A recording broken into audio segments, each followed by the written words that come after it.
Iran ने America के radar station को उड़ा दिया। इस वक्त की बड़ी खबर आपको बताते हैं। बगदाद में यूएस रडार स्टेशन पर ईरान का हमला हुआ है। ईरान का यूएस रडार स्टेशन को ध्वस्त करने का दावा है। ईरान लगातार मिसाइलों से और ड्रोन से हमला कर रहा है। अमेरिका के रडार स्टेशन को उड़ा दिया गया है ईरान की तरफ से। बगदाद में यूएस रडार स्टेशन पर ईरान ने अटैक किया और यूएस रडार स्टेशन को ध्वस्त करने का दावा ईरान का।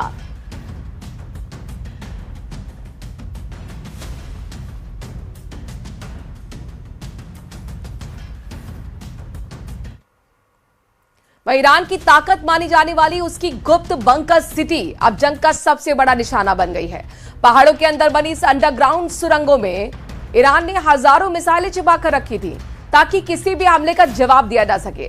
लेकिन अब हालात बदल चुके हैं और अमेरिका और इजरायल की निगरानी इतनी तेज है कि ईरान की कई मिसाइलें लॉन्च होने से पहले ही तबाह कर दी जा रही हैं। सवाल यह है कि जो बंकर कभी ईरान की सबसे बड़ी ढाल थे, क्या वही अब उसकी सबसे बड़ी कमजोरी बनते जा रहे हैं?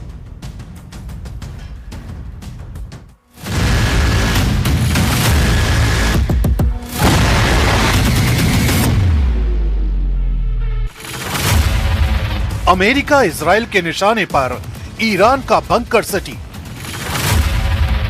ईरान के सबसे खुफिया मिसाइल कारखाने पर दुश्मन की नजर। लॉन्च से पहले टारगेट थे, अब कौन सी चाल चलेंगे ईरान के शेर?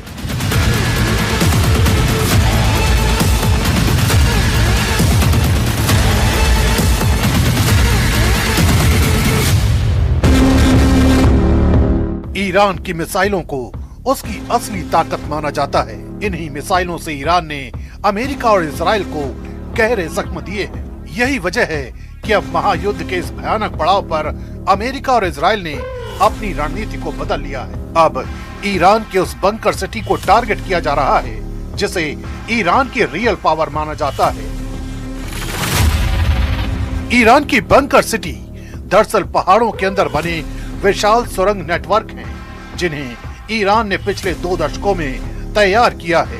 इन सुरंगों में बैलिस्टिक मिसाइलें, लॉन्चर और ईंधन तक सुरक्षित रखा जाता है। कई बंकर इतने गहरे हैं कि सामान्य बमों से उन्हें नष्ट करना मुश्किल माना जाता है।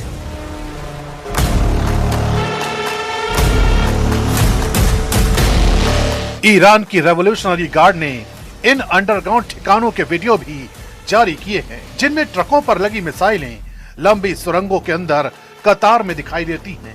रणनीति साफ है, अगर दुश्मन हवाई हमला करे तो मिसाइलें सुरक्षित रहें और अचानक बाहर निकलकर जवाबी हमला किया जाए। लेकिन अब यही सुरंगें लगातार निगरानी में हैं। I'm once again calling on all members of the Iranian Revolutionary Guard, the military and the police to lay down their arms. They're only going to be killed. And now is the time to stand up for the Iranian people and help take back your country. You're going to have a chance after all these years to take back your country. Accept immunity. We'll give you immunity. America और Israel ने इन bunker cities को खोजने के लिए hi tech निगरानी तंत्र तैनात किया है। सैटेलाइट, ड्रोन और निगरानी विमान लगातार उन इलाकों पर नजर रखते हैं जहां से मिसाइल लॉन्च हो सकती है। जैसे ही किसी सुरंग का दरवाजा खुलता है या लॉन्चर बाहर आता है, तुरंत टारगेट बना लिया जाता है। माना जाता है कि यह रणनीति लॉन्च डिटेक्शन स्ट्राइक मॉडल पर काम कर रही है, यानी मिसाइल की उड़ान भरने का इंतजार नहीं किया जाता, बल्कि लॉन्च की तैयारी के दौरान ही हमला कर दिया जाता है।